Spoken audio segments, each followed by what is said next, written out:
everyone, my name is Sarah and I'm a physical therapist and strength coach specializing in the care and injury prevention of gymnasts. I got my doctorate degree from Sacred Heart University in 2015 and have had some great opportunities to work with high-level gymnasts and to dive deep into the anatomy and biomechanics of the sport and learn a lot about how to keep our athletes safe.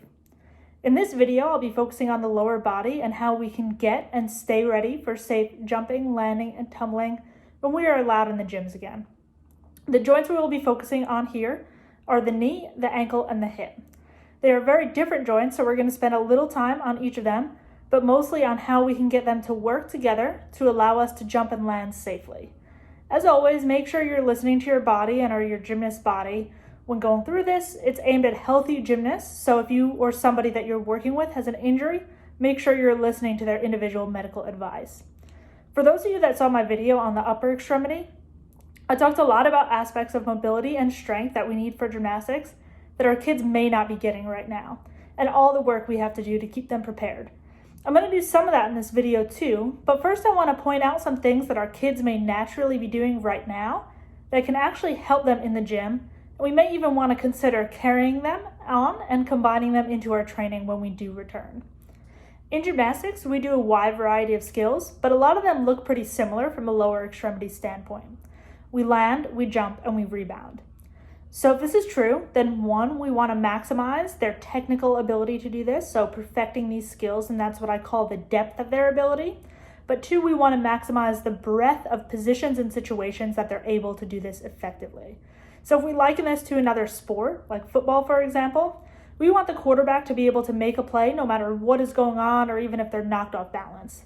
Now, I would hope there's no defense that's going to come tackle our gymnasts off the beam, but we do want to make sure they can safely take off and land, even if they're leaning a little too far forward or if that last step on the runway wasn't perfect. So right now we have kids outside running, playing tag, chasing each other, and things like that. And these types of activities will likely help to increase the breadth of that landing position. So anytime that you change directions while running or take a step on some uneven grass, our body makes little changes to keep us upright. And the more we do this and the more situations we do this in, the better our bodies get programmed to be able to handle similar situations. So again, I'm not talking as if the neighbor's dog is going to begin chasing after you while you're tumbling and force you to change direction or something like that. But what I am talking about is if you land with a little more weight on your right foot than usual, being able to recenter yourself and continue on with the skill or routine without any interruption is key. In most other sports, the change of direction is more visible and obvious, but in gymnastics, it's more about resisting a change of direction. So resisting falling to the side after landing your tumbling. But they really derive off the same technique. So a lot of gymnasts and coaches that I talk to don't believe there's a need to train things like side-to-side motions in their conditioning because they aren't used in competition that much. But I'd argue that they are, it's just much less visible if you're doing it correctly. So to summarize all this, the aspects of changing direction and working on uneven surfaces are key factors in developing the resilience of our muscles and ligaments to adjust to situations in the gym. So when we do get back in the gym, we can apply this by doing some jumps onto cheese mats or even on the cheese mats, so up and down, side to side, or maybe even taking 10 minutes out of practice here and there to play dodgeball or soccer and really developing some of those directional change capabilities. I know we're all looking forward to getting back to the gym. I know I am. But I do want to talk a little bit about what we can be doing now to prepare for all that. So when we look at a proper landing position, there's a few key things that I want to point out. So we can see that the ankles need to be flexed. Our feet are flexed. So it might be hard to notice this because we're standing on them, but nevertheless it's there. If we were to kind of sit down, take the weight off of it, that foot would be flexed.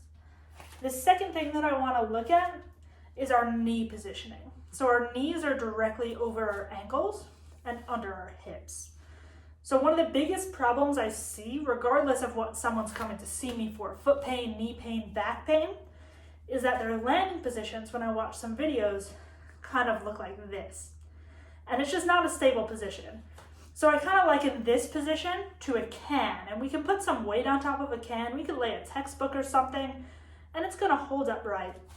But this, when we kind of narrow this base here, it's kind of almost like an ice cream cone. So imagine trying to balance an ice cream cone and put a textbook on there. it wouldn't be very easy, right?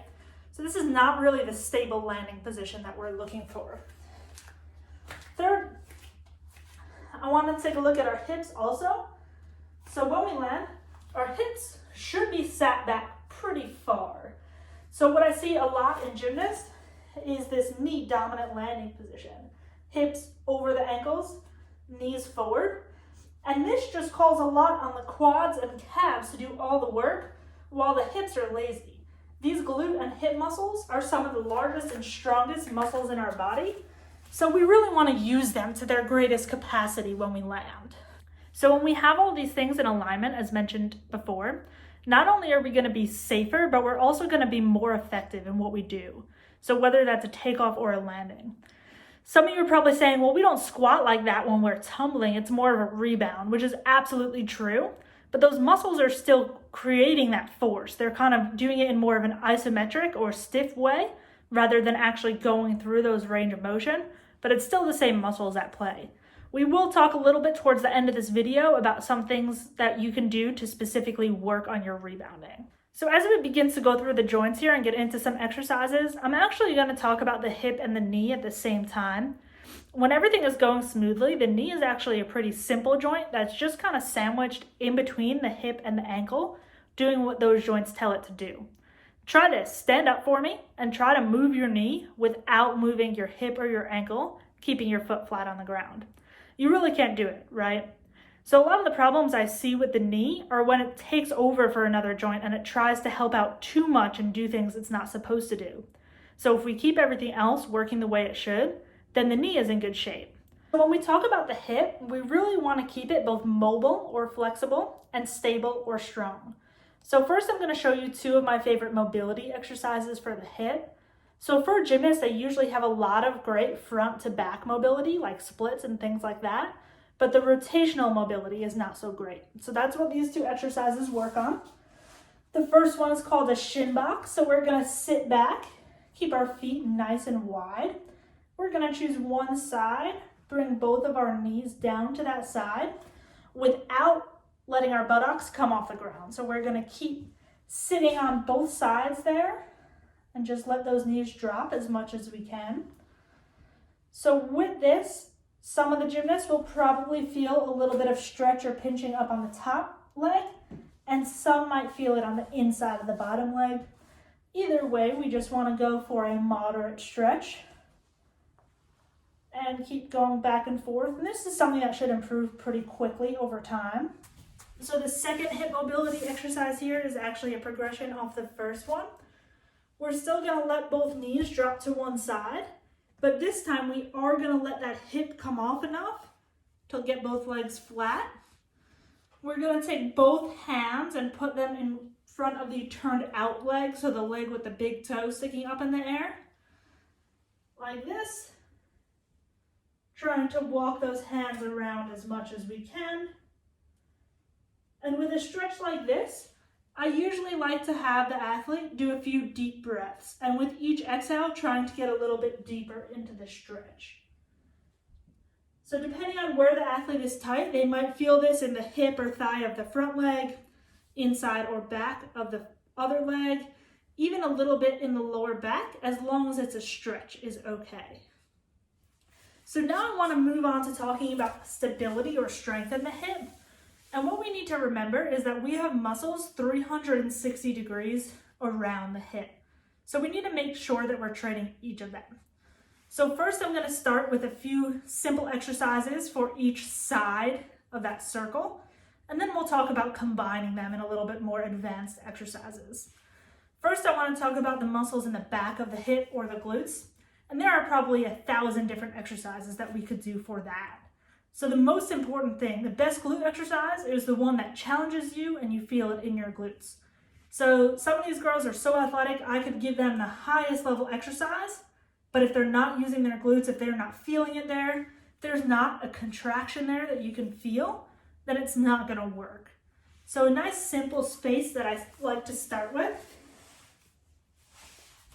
is to grab a little ball. This is a lacrosse ball. You can use a golf ball, a tennis ball. If you don't have that, even a towel or t-shirt rolled up is fine. And what we're gonna do is lay on the back, knees bent.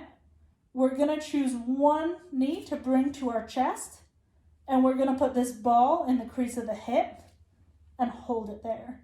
So just so you can see better, I'm gonna switch and use my opposite leg, ball in the crease of the hip. I'm bending my knee and I'm holding it there with my leg, not with my hands. What this is gonna do is protect the back. So if we kind of keep both feet down, lift our hips up, we can really arch our back and overuse some of those already strong muscles. But once we introduce this, we bring that knee to the chest, it pretty much limits our ability to do that. Once we're there, foot flat on the ground, we're gonna lift the hip up in the air like this. So again, you wanna be making sure that you're feeling this in the glute. Moving on to the muscles on the side of the hip. Now, we all know and love this nice side leg lift here, and I do think that's a great exercise, but like anything else, it's only great when it's done correctly. So a lot of what I see is the girls kind of kicking in front or kicking in back, and they're just not using the correct muscles. So to combat this, I like to have them go up against a wall, and then they're gonna keep their heel on the wall as they slide up and down. So what you might notice is that they're not going as high, which is good, that's correct. If an athlete is doing this side kick exercise and their leg is all the way up by their trunk, they absolutely cannot be using the right muscles and staying in the right position. So once we back up here, heel stays on the wall and we're lifting up. Now if you have some really advanced, some really strong gymnasts, we can even go up into a side plank and then do that same leg lift against the wall. Then to work on the muscles in the front of our hip, there's a really great and simple exercise that we can do lying down. This exercise really does a great job of working the hip flexors and the abs, which should be working together. So I know a lot of our gymnasts do have tight hip flexors, and some of them might actually have some restrictions there, but it doesn't mean that they don't also need to be strong. Especially when we're doing anything like a back pike or a double pike, even a layout is really using those hip flexors. So we want to make sure they're ready for it. Most important for this exercise, we want to keep our back flat to the ground. If we're arching, we're in bad shape. So flat to the ground, we're going to lift up our knees so that our hips and knees are both making a 90-degree angle. We're going to put one hand on each thigh. And what we're gonna do is push down with our hands, and at the same time, we're gonna push up with our legs. So nothing's actually gonna move. We're just gonna push like this, and it's gonna create some nice abdominal and hip flexor tension. So this is something I'd usually like to work up to 10-second hold for 10 repetitions. So finally, we need to talk about the muscles on the inside of the hip. There's actually two groups that we need to work on here. So the muscles that keep our legs together, and then the muscles that rotate our hips inward. So neither of these things are something that I find a lot as problematic in gymnasts. I think just because of the nature of their sport and they're always squeezing their legs together, things like that. But it might be worth it to try these two exercises. If the gymnasts have no problem with them, they can complete each one for 20 repetitions or so, then it's probably not something you need to worry about. But if they do have some trouble, this might be an area to address. So for the first one, we're gonna sit on a chair. And what we're gonna do is grab a ball, a towel, something that we can put between our knees just to make sure that they stay together. And then from this position, we're gonna send both feet out to opposite sides and back. And we wanna be holding for 2 or 3 seconds. And again, if we can do about 20 repetitions of this without a problem, we're in pretty good shape. If it's a problem before that, it might be something just to work up to, just to make sure that those muscles are strong and prepared. Then the second exercise, we can use that same chair. You want to make sure it's something sturdy.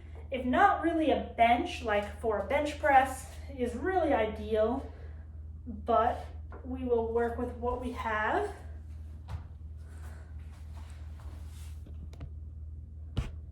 So we'll get a little better angle there. And what we're gonna do here is begin in a side plank. And now depending on the height of the object and the height of the child, you might have to do a side plank on your hands, like I'm going to demonstrate here. We're going to put one leg up on the bench, and we're going to bring the other leg up to it, like this. So again, we're looking for 20 repetitions on each side. If that's not a problem, then we can just move on, probably forget about these exercises. Now you've got some good exercises for all 4 sides of the hip to get you started.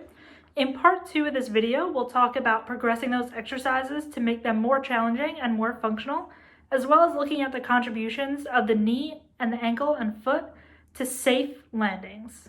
Thank you.